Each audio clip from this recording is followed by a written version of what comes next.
యేసు ప్రభునామంకి వందనాలు. గత రోజు మనం ఏదైతే వాక్యాన్ని ధ్యానించామో ఆ వాక్యంలో నుండి మనిషి నిర్మాణం, దేవుని సృష్టి గురించి మనం కొన్ని విషయాలు మాట్లాడుకున్నాం. అనేక మత గ్రంథాలు లేదా థియాలజీ, వేదాంత విద్యలో లేదా వాళ్ళకున్న నమ్మకాల్లో మనిషి ఎలా నిర్మించబడ్డాడన్నది చూసాం. అది ఎందుకంటే కాస్త దానిలోకి వెళ్ళి చూడవలసినంత అవసరం లేదు కాబట్టి పైన వెళ్తున్నాం. లేకుంటే చాలా విషయాలు మనం నేర్చుకోవచ్చు. ఓకే, ఏదేమైనా మన బైబిల్ నుండి కొంత ధ్యానం చేసినప్పుడు మనిషిని దేవుడు ఎలా సృష్టించాడు అని మనం చూడడం జరుగుతుంది. అగాధములో నుండి మట్టి తీసి దేవుడు మనిషిని తయారు చేశాడని, అగాధంలో నుండి తీసి అక్కడ విచిత్రంగా నిర్మాణం చేశాడని అగాధంలో మనం విన్నాం. అయితే మనుషులకు ఉన్నది ఏంటంటే వాస్తవాన్ని నమ్మరు, కానీ అవాస్తవానికి ఎక్కువ నమ్మకం ఉంటుంది. అవాస్తవాన్ని నమ్మడానికి ఎక్కువగా ఉంటుంది. ఏదో ఆకాశం నుండి ఊడిపడ్డాడు అంటే నమ్మడానికి చాలా దగ్గరగా ఉంటుంది, కానీ మనిషిని ఇలా నిర్మించాడు, పార్టికల్స్ ఇలా జరుగుతున్నాయి అని చెప్పినప్పుడు అది కాస్త విచిత్రంగా ఉంటుంది. సత్యం విచిత్రంగా ఉంటుంది, అసత్యం నమ్మకంగా ఉంటుంది. అందుకనే దేవుడు కూడా ఒక మాట మాట్లాడుతున్నాడు యోబు గ్రంథంలో. దేవుడంట మనుషులకి ఇంత జ్ఞానం ఇచ్చినా వారు ఎలా ఉన్నారో చెప్తున్నాడు. యోబు గ్రంథం 35వ అధ్యాయం 11వ వచనం. భూజంతువుల కంటే మనకు ఎక్కువ బుద్ధి నేర్పుచు ఆకాశల పక్షుల కంటే మనకు ఎక్కువ జ్ఞానము కలగజేయచ్చు అంటే ఆయన పని చేస్తుండగా నన్ను సృజించిన దేవుడు ఎక్కడున్నాడని అనుకునేవారెవరు లేరు. కాగా వారు దృష్టులై మనుషుల గర్వమును బట్టి మొరపెట్టుదురు, కానీ అసలు నన్ను సృష్టించింది దేవుడు, ఆయన ఎక్కడున్నాడు అని విచారించేవాళ్ళు లేరు అంటుంది బైబిల్. అంటే మనిషి తనను ఎలా నిర్మాణం అయ్యాడని దేవుడు స్పష్టంగా బైబిల్లో చెప్పుకుంటూ వెళ్ళాడు. ఎలా నిర్మాణం అయ్యాడు? ఆయన అగాధంలో నుండి విచిత్రంగా నిర్మించుతివని రాత్రి మనం చదువుకుంటా గత రాత్రి కీర్తన గ్రంథం నుండి 139వ కీర్తనలో ఉన్న వచనాన్ని మనం ధ్యానం చేస్తాం. భూమి యొక్క అగాధ స్థలంలో నన్ను విచిత్రముగా నిర్మించితివి.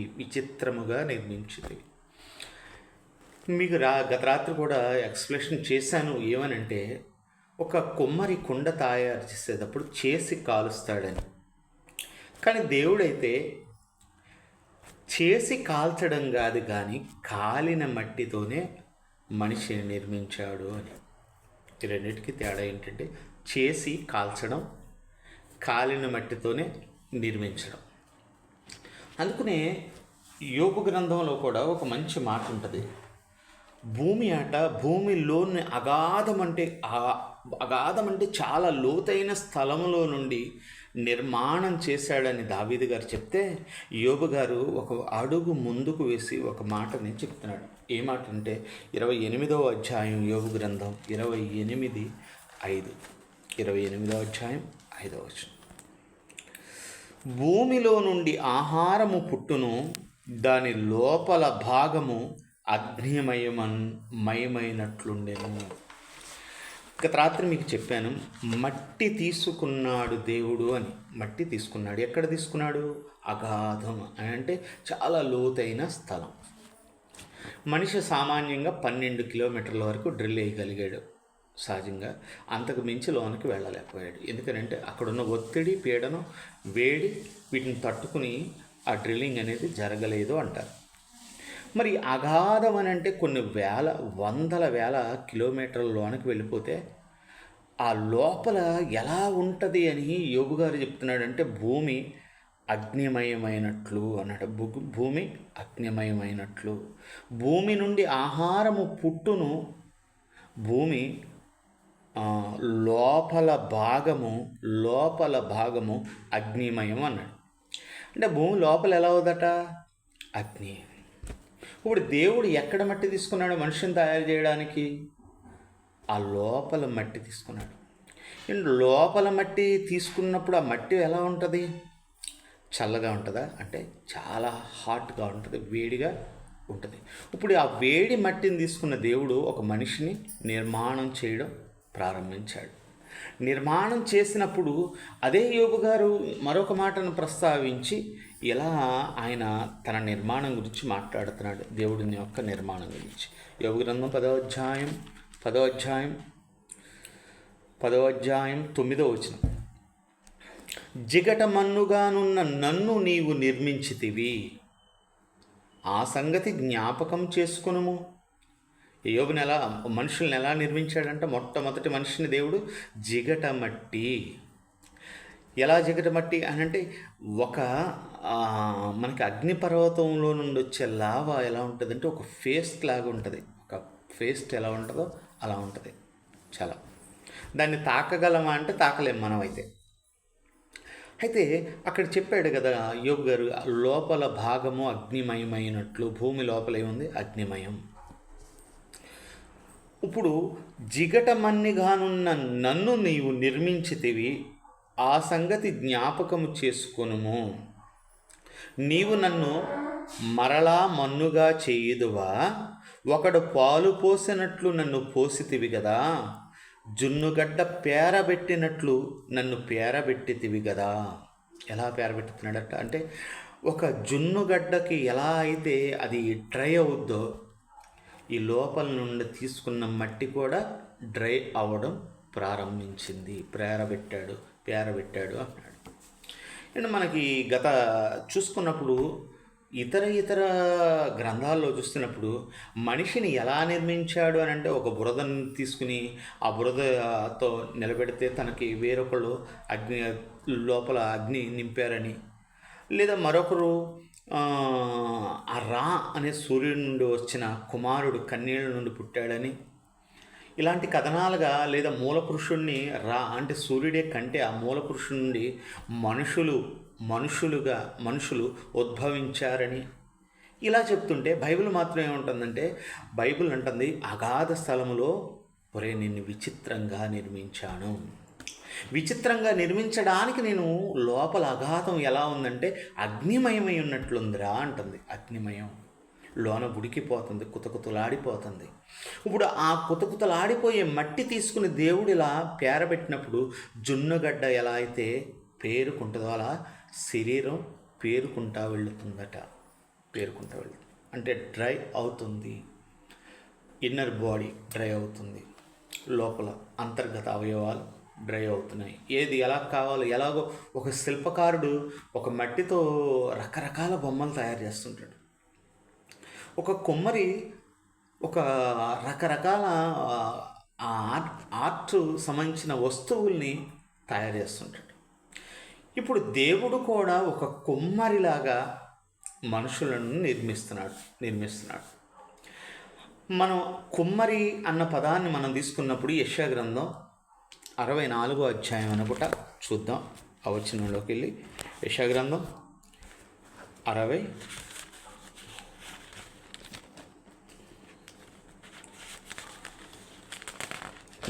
అధ్యాయం 64వ అధ్యాయం 8వ వచనం. యెహోవా నీవు మాకు తండ్రివి, మేము జిగటమన్ను, నీవు మాకు కుమ్మరివి, మేమందరము నీ చేతి పని అయ్యున్నాము. యెహోవా నీవు మాకు తండ్రివి, నీవు మాకు కుమ్మరివాడవు, మేమందరము నీ చేతి పని. అంటే దేవుడు ఎలా నిర్మిస్తున్నాడు. ఇంకా దేవుడు ఒక జున్ను గడ్డలాగా పేరబెడుతున్నాడట, మనిషిని తయారు చేసుకుంటున్నాడు. మరి మనిషి నిర్మాణం అంచెలంచెలుగా విచిత్రంగా రకరకాల విచిత్రంగా ఉంటుంది. అందుకనే ఆ కీర్తనాకారుడు కూడా అంటాడు 139వ కీర్తనలో, నాకు ఆశ్చర్యము భయము కలుగుతుంది అంటాడు. దేవుడు నిర్మించిన శైలి చూస్తే ఆశ్చర్యము భయం కలుగుతుందట. భయం. చూద్దాం 15వ వచనం, 139వ కీర్తన 15వ వచనం. నేను రహస్య స్థలము అందు పుట్టినప్పుడు, రహస్యమందు పుట్టిన నాడు, రహస్యమందు కాదు 13వ వచనం, సారీ, నా అంతర్యేంద్రియములను నీవు కలగజేసేవితివి, నా తల్లి గర్భమును నన్ను నిర్మించిన వాడు నీవే, నన్ను కలగజేసిన విధము చూడగా భయము ఆశ్చర్యము నాకు పుట్టుచున్నది. భయము ఆశ్చర్యం. ఏమండి భయము ఆశ్చర్యం అన్నాడంటే, ఈ రోజున మనిషిలో ఉన్న నరాలు ఒకదానికి ఒకటి ముడివేస్తే చంద్రమండలం దాకా వెళ్ళొచ్చట. అంటే ఒక మనిషిలో ఉన్న ఈ నరాలు, ఈ సిరాలు అన్నీ తీసి ముడివేస్తే చంద్రమండలానికి ఎంత దూరం ఉందో అంత దూరం వెళ్ళొచ్చట. మన మెదడు ఎంత ఫాస్ట్. ఈ రోజున హార్డ్ డిస్క్ దానికి ఒక పరిధి, ఒక లెక్క ఉంటుంది. మన మెదడుకు వచ్చేప్పటికి 5 లక్షల పవర్ ఉందంటారు. హార్డ్ డిస్క్ ఎంత ఉంటుంది? 1 TB 2 TB. ప్రతి కణజాలం, ఈ మెదడేంటి, ఆ మెదడులో ఉన్న రకరకాల నాళాలేంటి, చిన్న నాళం అది రక్తనాళం దెబ్బతింటే బ్రెయిన్ స్ట్రోక్ రావడం ఏంటి, హార్ట్లో ఉన్న చిన్న రక్తనాళానికి పంపింగ్ జరగకపోతే స్ట్రోక్ రావడం ఏంటి, అంటే ప్రతిదీ క్రమంగా ఏమండి. ఒక మోటార్ కొన్నప్పుడు వాడు ఎన్నాళ్ళు వారంటీ ఇస్తాడు? 7 గట్టిగా ఇస్తే 5 years. దేవుడిచ్చిన మోటార్ ఆల్ టైమ్ వారంటీ. అది 100 సంవత్సరాలు ఆడే వ్యక్తులు కూడా ఉంటారు. కిడ్నీ ఎంత రక్తాన్ని శుద్ధీకరిస్తుంటుంది, అది ఎంత రక్తాన్ని శుద్ధీకరిస్తుంటుంది అంటే, ప్రతిదీ దేవుని నిర్మించిన ప్రతి అవయవాన్ని చూసినప్పుడు, ఆ నిర్మించిన శైలిని చూసినప్పుడు దావీదు భక్తుడు అంటున్నాడు ఆత్మచేత, నాకు ఆశ్చర్యం కలుగుతుంది అన్నాడు. ఆశ్చర్యం. ప్రసంగి గ్రంథంలో కూడా ఒక మంచి మాట ఉంటుంది చూడండి. ప్రసంగి గ్రంథం 11వ అధ్యాయం 5వ వచనం. ప్రసంగి గ్రంథం 11వ అధ్యాయం 5వ వచనం.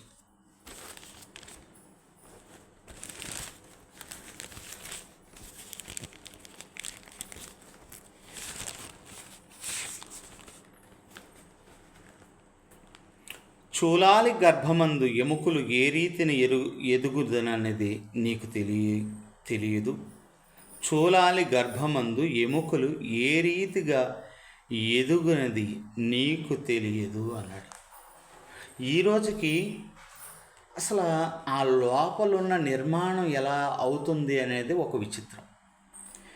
అంటే ఒక చిన్న ముళ్ళు, ఇంత ఏదన్నా చిన్న ఎముక మనం ఏదన్నా తినేటప్పుడు లోనికి వెళ్తే ఎంత ఇబ్బంది పెడుతుంది ఆ ఎముక. కానీ ఒక స్త్రీ గర్భంలో ఒక మనిషి పెరుగుతున్నప్పుడు అతని ఎముకలు తల్లికి గుచ్చుకుని చనిపోయింది అన్నది ఎక్కడన్నా రాయబడిందంటారు. అంటే దేవుడు నిర్మించింది దీన్ని ఎలా జరుగుతుందో నీకు తెలియదు అంటున్నాడు. నేను తెలియదు. ఆది మానవుడైన మనిషిని ఆదామును సృష్టించినప్పుడు ఎలా సృష్టించాడనేది ఒక విచిత్రమైన ఇంకా జరిగింది. మనిషి నిర్మాణం వెనక దేవుని యొక్క ప్రణాళిక అలా ఉంది. దేవుని యొక్క ప్రణాళిక. అందుకనే యెషయా గ్రంథం 44వ అధ్యాయంలో ఒక మాట అంటాడు. 44:2 యెషయా గ్రంథం ముగించేసుకుందాం. యెషయా గ్రంథం 44:2. 44వ అధ్యాయం 2వ వచనం. నిన్ను సృష్టించి గర్భములో నిన్ను నిర్మించి సహాయము చేయువాడనైన యెహోవా ఇలాగ సెలవిచ్చుచున్నాడు. సహాయము చేయువాడు. ఎలా జరుగుతుందంటారు సహాయం? అంటే దేవుడు గర్భంలో సహాయం చేస్తున్నాడా? సహాయం. బయటకు వచ్చాక తల్లి బిడ్డ ఏ టయానికి పాలు తాగుతాడో చూసుకుంటా ఆ వ్యక్తికి పాలు ఇవ్వగలదు. బయటకు వచ్చాక కాస్త ఎదుగుతున్న కాలంలో ఏ టయానికి తింటాడో ఎరిగి వాడికి భోజనం పెట్టగలదు. కానీ గర్భంలో ఉన్న వ్యక్తిని పోషించడానికి తల్లి ఏం చేయగలదు? ఏం చేయలేదు. అంటే తల్లి తినే దాంట్లో నుండి, తల్లి పేగులో నుండి బిడ్డ పేగుకు అనుసంధానం చేసి దేవుడు దాని ద్వారా లోపలికి ప్రతి పదార్థాన్ని ఈ బిడ్డకి పంపిస్తున్నాడు. అంటే ఎవరు చేస్తున్నారు సహాయం? ఆ 9 నెలల సహాయం ఎలా జరుగుతుంది? తల్లి పేగు తెంచుకునేదాకా దేవుడు ఒక పేగుకు, తల్లి పేగుకి బిడ్డ పేగుకి ఒక అనుబంధాన్ని ఏర్పరిచాడు. ఎప్పుడైతే తల్లి పేగులో నుండి ఈ పదార్థాలన్నీ ఆ పిల్లవాడికి వెళ్తున్నాయో, ఆ బిడ్డకి వెళ్తున్నాయి, ఆ బిడ్డ హ్యాపీగా బ్రతుకుతాడు, హ్యాపీగా బలంగా ఉంటాడు, బలంగా తయారవుతాడు. తల్లి తిన్నదంతా పోషకం పిల్లోడికి వెళ్తాం. అండ్ ఇది తల్లి చేయగలదా ప్రతిరోజు లోపల? చేయలేదు.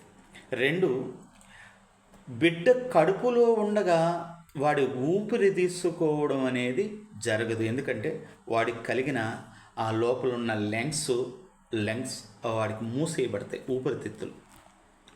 ఎప్పుడైతే బయటకు వచ్చి డాక్టర్లు కూడా పిల్లోడు ఏడవన్నప్పుడు ఒక దెబ్బ కొట్టి ఏడిపిస్తారు. వాడు ఎప్పుడైతే బయటకు వస్తాడో అప్పుడు ఈ ఊపిరితిత్తులు ఓపెన్ అవుతాయి. అప్పుడు దాకా నీరులో ఉన్న ఒక్క చుక్క కూడా ఊపిరితిత్తులోకి వెళ్ళదు. డెలివరీ అయ్యేటప్పుడు నేను నీరు తాగేసాడండి అంటారు, లోన్ తాగేసాడండి అంటారు. అంటే ఒక నీళ్ళ లాంటి తిత్తులు ఆ నీటిలో పెట్టి, ఆ నీటిలో ఉన్న వాడికి దేవుడు ఆహారం ఇచ్చుకుంటా వాడిని పోషిస్తున్నాడు అని అంటే, అందుకనే అక్కడ అన్నాడు కదా, ఎలా ఎదుగుతుందో తెలియదు, ఎంత విచిత్రంగా దేవుడు నిర్మిస్తున్నాడో తెలియదు. ఇది 2వ భాగం. ఇప్పుడు వరకు మనం శరీర నిర్మాణాన్నే చూసుకుంటూ వెళుతున్నాం. ఇక శరీర నిర్మాణం అయ్యాక తర్వాత అంచెలంచెలుగా మనిషి ఎలా నిర్మితమయ్యాడో, అంచెలంచెలుగా ఈ హృదయం, మనస్సు, ఆత్మ, శరీరం ఈ 3 ఎలా కలుసుకున్నావో తర్వాత భాగాల్లో విన్నాం. అందరికీ వందనాలు. దేవుడు మిమ్మల్ని దీవించును గాక. ఆమేన్.